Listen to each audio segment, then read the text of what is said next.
Hi, actually I'm Vijay Bagun and she's my wife Priyanka.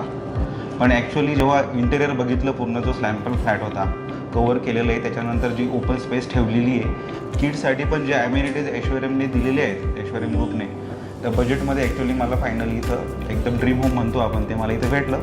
Me rent नसतो तिकडं, पण मी आता इकडं शिफ्ट व्हायचा प्लॅन आहे. स्कूल पण आमच्या आजूबाजूला 2-4 स्कूल आहेत तिथं बघितल्या गेलेल्या आहेत. खूप जवळजवळ इथं लेक आहे, बाजूलाच एक लेक आहे.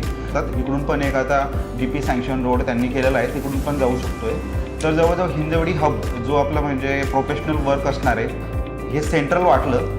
जो टाईम भेटेल माझा तो टाईम वाचेल. आणि जर बघितलं आज पुण्यात याच्यामध्ये मी असं म्हणेल जसं मी पूर्ण एक्सप्लोर केलं, 0 स्लम आहे एकदम. ॲक्च्युली पूर्ण ओव्हरऑल प्रोजेक्टचा लोकेशनचा आणि या सगळ्या गोष्टी आम्हाला पॉझिटिव्ह वाटल्या. ॲक्च्युली मला फ्लॅटचं जे प्लॅनिंग आहे किचन म्हणा बाकी इतर गोष्टी ज्या दिलेल्या आहेत एका लेडीजसाठी ज्या म्हणजे लोकेशन जे आहेत परफेक्ट प्लॅनिंग केलेलं आहे. ॲक्च्युली स्पेस फॉर किचन म्हणा, हॉल म्हणा, गॅलरी म्हणा, मॅक्सिमम गोष्टी त्या ॲम्युनिटीज ज्या दिलेल्या आहेत त्या ॲम्युनिटीज फक्त एकदम जनरेशननुसार दिल्या आहेत त्यांनी. म्हणजे आपण जर बघितलं किड्सपासून तर एकदम 60+ years older come be a part of this life.